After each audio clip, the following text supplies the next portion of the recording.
Komunikasi merupakan dasar penting dalam keperawatan karena mempengaruhi hubungan terapeutik antara perawat, pasien, serta dalam proses perawatan.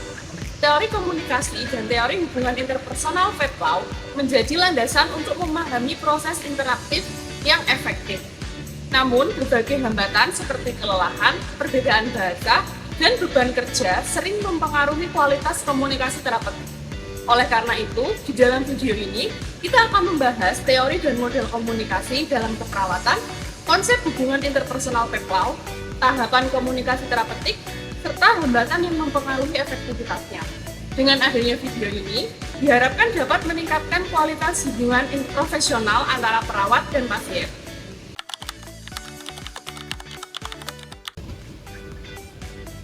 Teori komunikasi merupakan dasar konseptual yang paling penting dalam memahami proses pertukaran pesan antara individu maupun kelompok.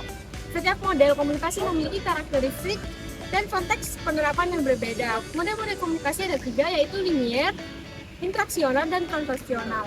Yang pertama linier. Model ini paling sederhana yang menggambarkan alur pesan satu arah dari pengirim ke penerima tanpa umpan balik. Yang kedua, interaksional. Model ini memandang komunikasi sebagai proses dua arah, di mana pengirim dan penerima saling bergantian dan memberikan umpan balik. Dan yang ketiga, transaksional.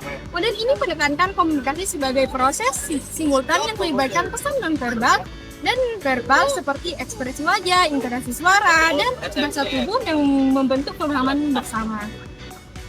Penerapan teori komunikasi yang tepat membantu membangun hubungan profesional yang lebih efektif, meminimalkan kesalahpahaman, dan meningkatkan kualitas interaksi dalam berbagai konteks pelayanan dan pendidikan. Nah, untuk model komunikasi dalam keperawatan itu ada 2. Yang pertama itu Vetlau Interpersonal Relation, yaitu teori yang berisi tentang landasan konseptual untuk menyusun praktik keperawatan yang mencakup pengetahuan khusus antara pasien dan perawat.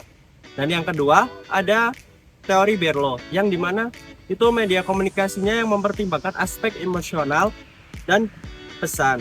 Secara khusus, teori ini menyertakan pendekatan perasaan dalam menyampaikan pesan.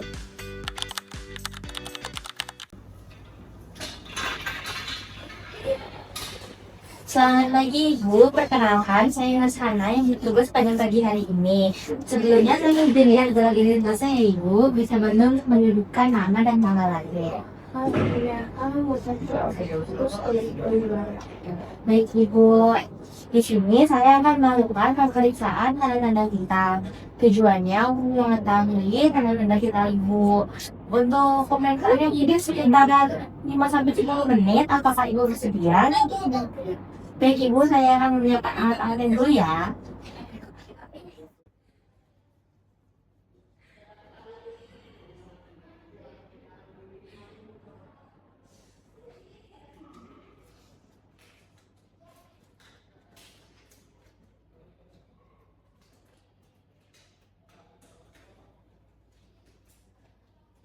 Baik Ibu, kita cek dulu suhunya ya, kondisi. Di dalam tes suhunya saya juga ini untuk mengecek tensi Ibu ya.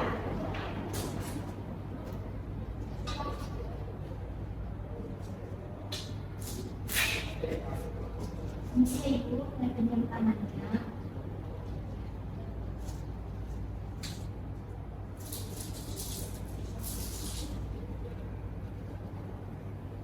Bisa Ibu.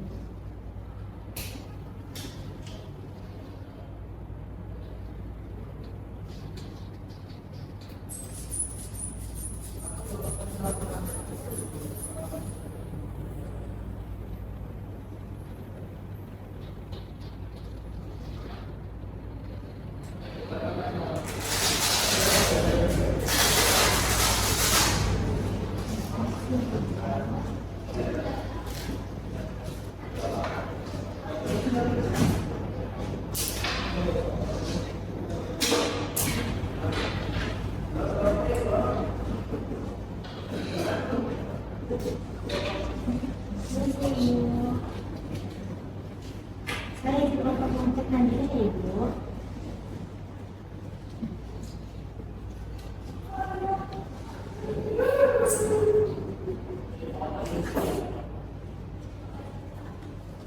Baik Ibu, untuk tensi Ibu normal 110/70, untuk suhunya juga normal 36. Apakah ada yang ingin ditanyakan? Baik Ibu, jika tidak ada, terima kasih. Saya izin untuk kembali ya. Terima kasih Ibu.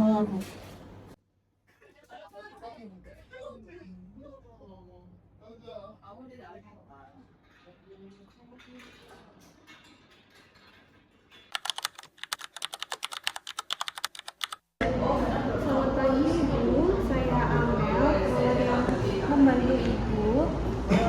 Ibu sepertinya terlihat cemas ya, apa yang Ibu rasakan? Saya takut, Mbak. Saya juga takut sakit. Tidak apa-apa Ibu, tidak akan sakit dan tindakannya akan dilakukan secara perlahan. Dan saya akan mendampingi Ibu selama tindakan berlangsung.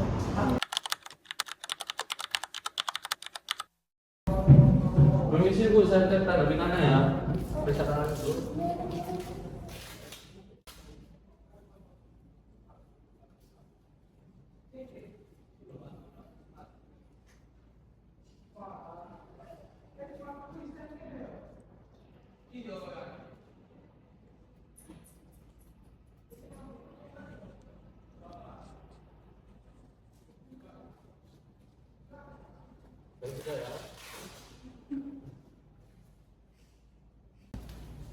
Mas, kan saya tuh nanya hasilnya gimana? Obatnya apa? Ya Ibu, tadi Ibu manggil saya, ada yang mau ditanyakan. Iya, tadi saya baru dikasih obat, Mas. Aduh Ibu, saya capek banget. Ibu nanti kalau misalkan mau nanya nanti aja Ibu.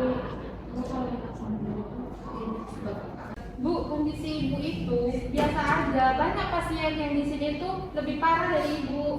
Terus jadi keluar saya nggak penting, Mas. Baik, terkait kondisinya Ibu ini kemungkinan ada dysregulasi autonomi dengan peningkatan eksaserbasi simptomatik. Maka dari itu, protokol farmakoterapinya akan disesuaikan dengan regulasi sebelumnya ya. Aduh, saya nggak ngerti maksudnya, Mas. Apakah boleh saya pulang besok? Soalnya udah nggak enakan. Saya kurang tahu ya Ibu. Mungkin boleh, mungkin juga tidak. Nanti saya coba tanyakan ya Bu. Waduh, jadi makin lama dong. Bu, soal diet itu bukan tugas saya.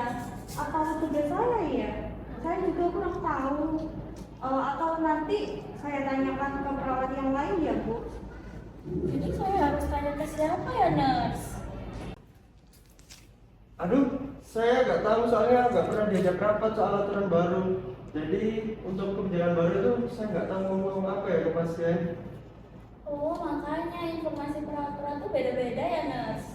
Komunikasi tanda petik merupakan inti dari hubungan antara perawat dan pasien yang berperan penting dalam keberhasilan proses keperawatan.